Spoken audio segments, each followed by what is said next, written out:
دوسری تیسری حدیث کی کتاب کے اندر شام کے فضائل و مناقب پر پورے پورے چیپٹر، فصلیں اور ابواب قائم ہیں.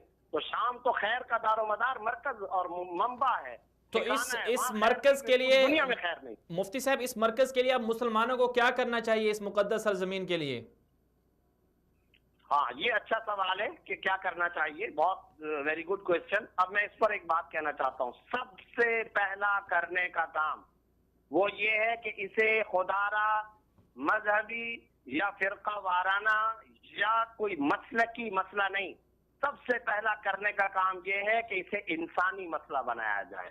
یہ انسانی مسئلہ ہے. آپ سے میرا سوال، بچوں کو، عورتوں کو مارنا، آبادیوں پر بمباری کرنا، محلوں اور علاقوں کو تہہ کر دینا، یہ تو قبائلی حرکت ہے، بین الاقوامی جاہلیت پر مشتمل حرکت ہے، وحشیانہ حرکت ہے اور وحشیانہ جنگی جرم ہے. اس سے بڑا آپ مجھے بتائیے جنگی جرم اور کیا ہو سکتا ہے؟ تو پہلا کرنے کا کام یہ کہ اسے انسانی مسئلہ بنایا جائے.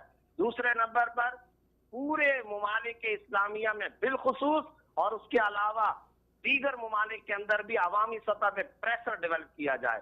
اب ہمارے ہاں بعض لوگ کہتے ہیں جناب شور مچانے یا پریشر ڈیولپ کرنے سے کیا ہوتا ہے. میں کہتا ہوں اس کی تازہ مثال برما اور بنگلہ دیش کی ہے.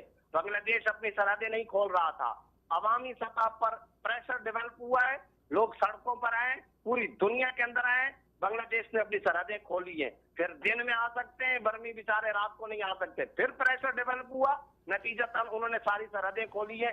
آج وہ برمی بہرحال جان بچا کر بنگلہ دیش کے اندر تو آئے ہیں. کس وجہ سے آئے ہیں؟ یہ صرف اور صرف پریشر ڈیولپ ہونے سے ہوا ہے.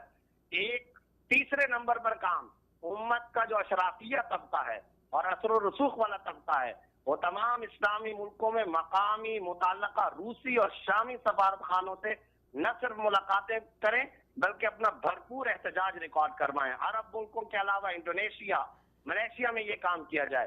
اور پھر جس طرح میں نے کہا کہ انسانی مسئلہ بنایا جائے، لہذا امریکہ سے لے کر آسٹریلیا تک تمام مسلم اور غیر مسلم ملکوں میں انسانیت کے نام پہ ان عورتوں، ان ماؤں، ان بہنوں اور ان معصوم بچوں کی مدد کی جائے اور ان کی آواز اٹھائی جائے، ساتھ ساتھ مالی مدد کی جائے. اور یاد رکھے ہر مسلمان، شام کے مسئلے کو اٹھانا، اس میں امن قائم کروانا اشرافیہ کا بھی اور عوام کا بھی اس وقت پہلا بنیادی فریضہ ہے.